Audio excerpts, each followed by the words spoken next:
Inching closer to be the next president of the United States, Joe Biden addressed Americans earlier today as Biden took the lead in several battleground states and appeared poised to win the White House in the election. Biden said he's going to win this race. He also asked supporters to stay calm until the verdict is out. We're going to win this race. Just look at what has happened since yesterday.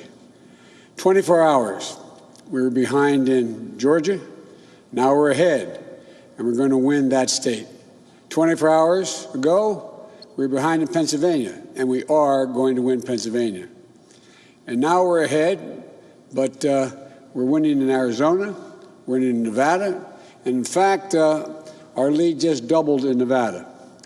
We're on track to over 300 electoral college votes. And look at the national numbers. We're going to win this race with a clear majority of the nation behind us. We've gotten over 74 million votes. Let me repeat that, 74 million votes. That's more than any presidential ticket has ever gotten in the history of the United States of America.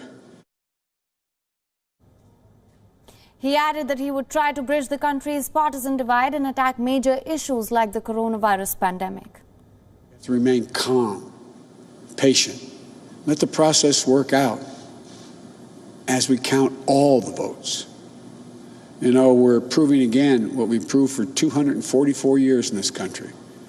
Democracy works. Your vote will be counted. I don't care how hard people try to stop it. I will not let it happen. The people will be heard. Our journey is toward a more perfect union, and it keeps moving on. Joining us live from California is international affairs expert Stephen Golub. Stephen, thank you so much for joining us. What do you make of Joe Biden's statement? Right now, he's leading in 4 states. All he needs is to come out on top in 1 or 2 of them. And there's an excellent prospect that he'll come out on top in at least 3 and even quite likely 4. So he's really sitting pretty in terms of his prospects for winning this. The process of recount is to start soon in Georgia. What do you make of that? I mean, this is going to stall the process further. Yeah, but this has been such a complicated election due to COVID. So many votes have been of necessity mailed in, or people have chosen to mail in their votes, which has delayed the counting process in many places.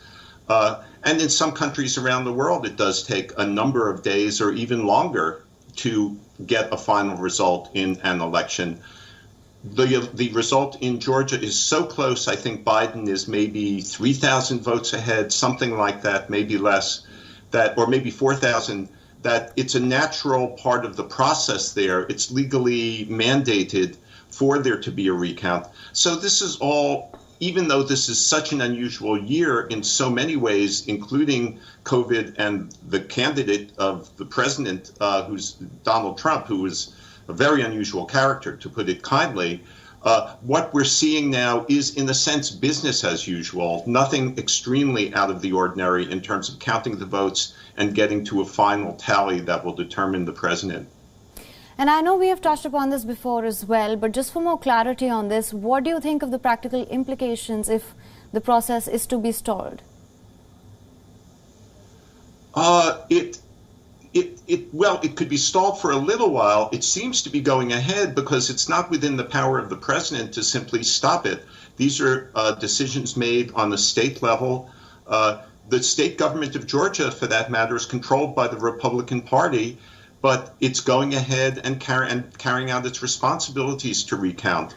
The one thing I might add is there's a very small possibility that if Trump were to be able to persuade a couple of state legislatures to overrule or to question the popular votes and submit their own slates of electoral college votes under our, to be frank, ridiculous system of picking a president, that could really gum up the works and get things very complicated. But the way this is shaking out, it really seems as though he'll be unlikely to do that because some Republicans are already urging caution, saying that there's, unlike what Trump is charging or lying about, Some Republicans are saying, no, that everything, the vote counting process is legitimate. It must go ahead. So the chances of him being able to pull a win, it would really be really small chances at all. Not impossible at this point, right, but a lot of things would have to go his way in terms of cooperation of at least 2 Republican legislatures